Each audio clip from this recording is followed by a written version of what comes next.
दोस्तों लगता यह है कि प्राइम मिनिस्टर मोदी का जो मैजिक है, जो जादू है, वो चल गया है। कतर में भारत की बड़ी कूटनीति हुई है। कतर ने 8 भारतीयों को रिहा किया है।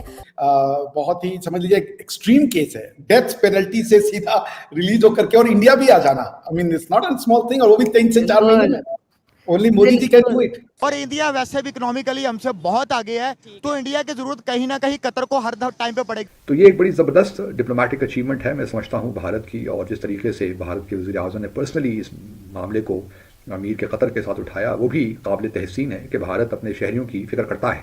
वो जिसे वो कहते हैं ना, मोदी है तो मुमकिन है। उनका गुडविल है भाई, उनका गुडविल बोलता है। और देखिए ये भी दिखाता है आरजू जी कि भारत के नेतृत्व में दुनिया तैयार है चलने को। तो मैं सिर्फ कहना ये चाहता हूँ कि कुछ चीज़ें जो हैं वो हम अपने दुश्मन मुल्क से भी सीख सकते हैं। कि just before the elections prime minister Modi one a huge diplomatic success. ये बहुत बड़ी डिप्लोमेटिक कामयाबी है कि आप अपने 8 जो बंदे जिनके ऊपर जासूसी का इल्ज़ाम है और उनकी अदालत ने उनको सजाए मौत दी है। 27% कतर की जो पॉपुलेशन है वो इंडियंस की है।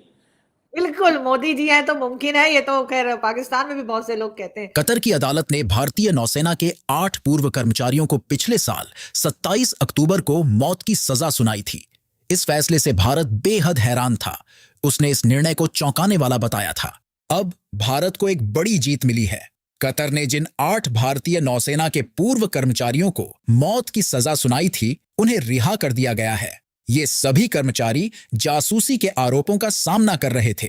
इससे पहले भारत के अनुरोध पर मौत की सजा को उम्र कैद में बदल दिया था। विदेश मंत्रालय ने कहा, भारत सरकार कतर में हिरासत में लिए गए दहरा ग्लोबल कंपनी के लिए काम करने वाले 8 भारतीय नागरिकों की रिहाई का स्वागत करती है। उन 8 में 7 भारत लौट आए हैं। हम इन नागरिकों की रिहाई और घर वापसी को सक्षम करने के लिए कतर राज्य के अमीर के फैसले की सराहना करते हैं। भारत लौटे पूर्व नौसैनिक अधिकारियों में एक ने कहा कि प्रधानमंत्री नरेंद्र मोदी के हस्तक्षेप के बिना उनकी रिहाई संभव नहीं थी। उन्होंने दिल्ली हवाई अड्डे पर उतरने के बाद भारत माता की जय के नारे लगाए। सभी पूर्व अधिकारियों ने पीएम मोदी और कतर के अमीर को भी धन्यवाद दिया। कतर की अदालत ने जिन 8 लोगों को सजा सुनाई थी, वो भारतीय नौसेना के पूर्व अधिकारी हैं। उनके नाम है commander Purnendu Tiwari, commander Sugunakar Pakala, commander Amit Nagpal, commander Sanjeev Gupta, captain Navtej Singh Gill, captain Birendra Kumar Verma, captain Saurabh Vashisht और नाविक रागेश गोपा कुमार। सभी पूर्व अधिकारियों ने भारतीय नौसेना में वर्षों तक अपनी शानदार सेवा दी है। इन लोगों ने प्रशिक्षकों सहित महत्वपूर्ण पदों पर काम किया था।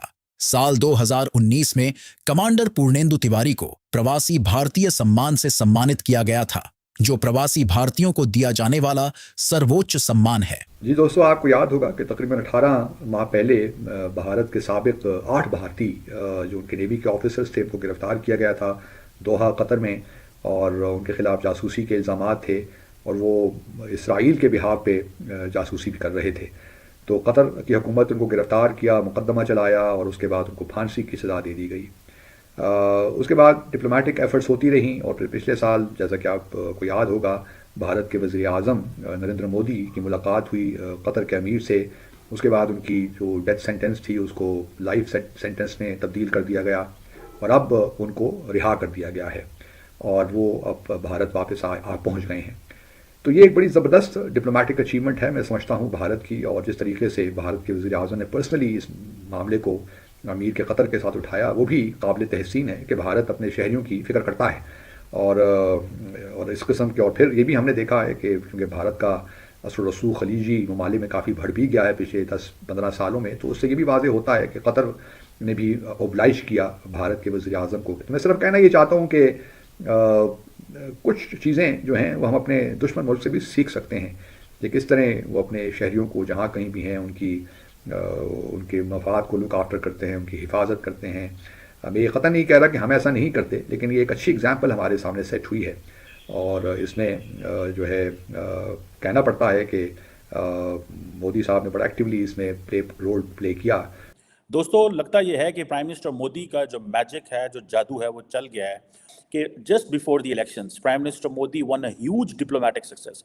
ये बहुत बड़ी डिप्लोमेटिक कामयाबी है कि आप अपने 8 जो बंदे जिनके ऊपर जासूसी का इल्ज़ाम है और उनकी अदालत ने उनको सजाए मौत दी है, ठीक है जी। और मुझे ऐसे लग रहा है इसको अगर अनफोल्ड किया जाए, द कतरीज न्यू कि ये लोग जो हैं they were there for some reason, that was not good reason.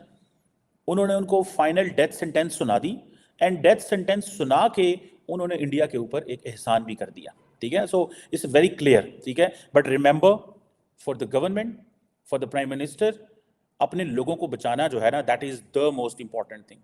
और ये इस चीज़ ने प्राइम मिनिस्टर मोदी के ऊपर एट होम जो है वो उसका कॉन्फिडेंस जो है वो बढ़ा दिया है, दैट दिस, वो जिसे वो कहते हैं ना, मोदी है तो मुमकिन है, दे यूज दिस वर्ड, उनकी पार्टी के लोग, some sections of the media, some sections of the civil society, which they believe कि ये वो चीज़ है कतर के जो जिसे कहते हैं ना, जो बायलैटरल रिलेशनशिप है, ठीक है जनाब, उनके साथ वो सामने आया है, ताल्लुकात मज़ीद बढ़ेंगे।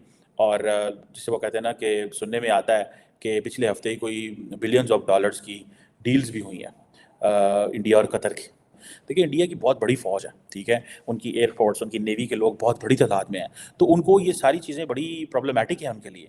अगर उनके लोगों के ऊपर क्वेश्चन मार्क लग जाता वंस फॉर ऑल कि यार इनके लोग तो स्पाइंग में आते हैं, तो उन्होंने इस चीज़ को धोना था। अभी भी India has a lot of penetration inside Qatar. So मैंने योगा की बात की, जब जैसे जैसे इंटरनेशनल योगा डे मनाया जाता है तो वो कतर में भी है ये चीज़।